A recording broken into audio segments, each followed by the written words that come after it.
I'm going to run a discounted cash flow model for UPS. And what I do is I figure out the intrinsic value of the stock using the company's prior financial information, and I'm going to show you all the steps. So let's get started. They have a market cap of $95.4 billion. We'll put that into the model. And then they're trading at 110.61. Now we can figure out the shares outstanding because it's the market cap, 95.4 billion, divided by the stock price, 110.61, equals shares outstanding, 862 million. Next, we're going to get the free cash flows. And this is how you value a company. You estimate future free cash flows. Then you discount that number back to today's value. And that's exactly what we're doing in the video today.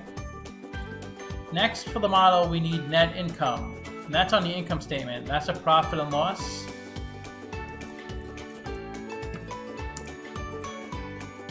And then we need the revenue, which is also on the income statement.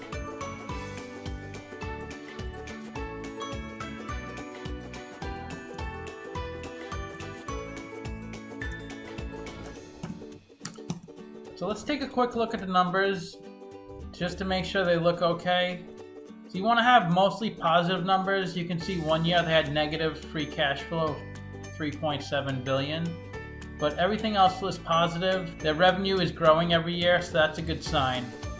Now the reason they had negative $3.7 billion of free cash flow in 2017, so I looked on the 10K, and they had $7.8 billion of pension and post-retirement contributions. So they usually contribute a lot to that account, and in 2017 it seemed like they put more into that account than normal. Now with large companies, they have these massive retirement and pension plans, and that could really weigh down the company in terms of cash flow. But they're still pretty much operating at a healthy cash flow. Besides that year, they've had nice free cash flow, although it did drop significantly from 2018 to 2019. Let's get the discount rate so we know what to apply to the future free cash flows. So the interest expense is the interest UPS pays on its debt. That's $653 million. That's on the income statement. And to figure out how much debt they have, we'll go to the balance sheet, the liabilities section, and the current debt is $3.4 billion. And that's debt due within 12 months. And the long-term debt of $21 billion is debt due after 12 months. So they pay 2.6% interest on the debt. Since interest is tax deductible, let's get their effective tax rate. We'll go back to the income statement. We'll get the income before tax of $5.7 billion and the income tax of $1.2 billion. So the cost of debt is 2%. We took the interest rate and we deducted the effective tax rate. Now we need to get the cost of equity. So we need the beta for that, and that's the volatility of the stock. The beta is 0.84, so it's a low beta. That means the stock moves less than the market does. We also need a little more information from the balance sheet. Let's get their current assets. And these are assets which can be liquidated into cash within 12 months.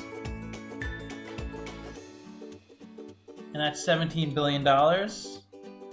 And let's get their current liabilities. These are liabilities that are due within 12 months.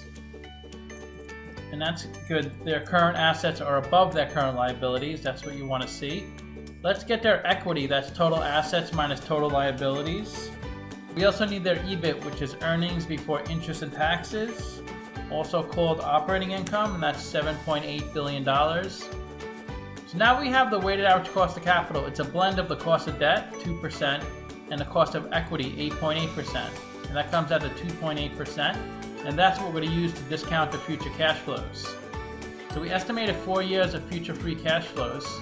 Then we did a terminal value, which is all years past year 4.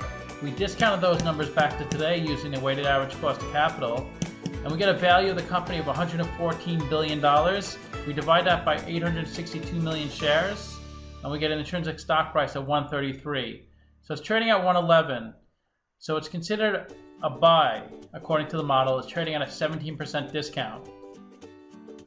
And it looks like it was trading almost 120 a few months back, but it's been kind of up and down between maybe 85 and 120.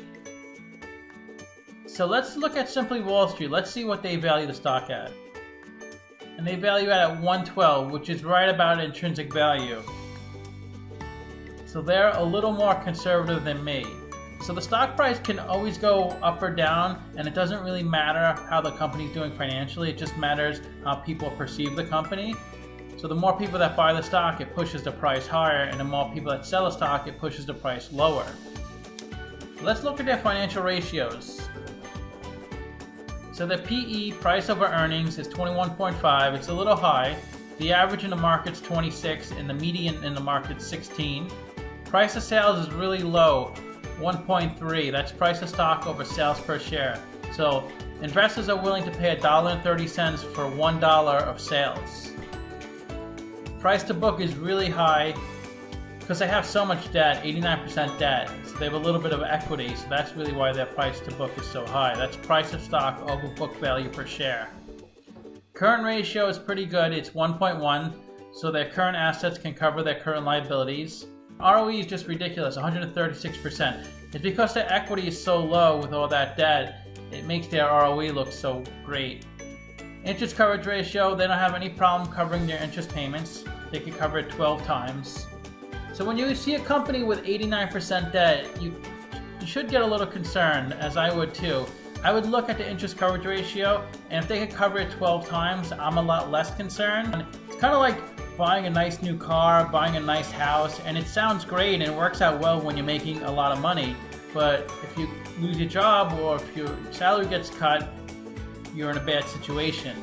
So right now they're able to cover things, but I don't think they have much more room to take on more debt. So they're really funding the business with a lot of leverage. So let me know what you think in the comments. Thanks for watching the video.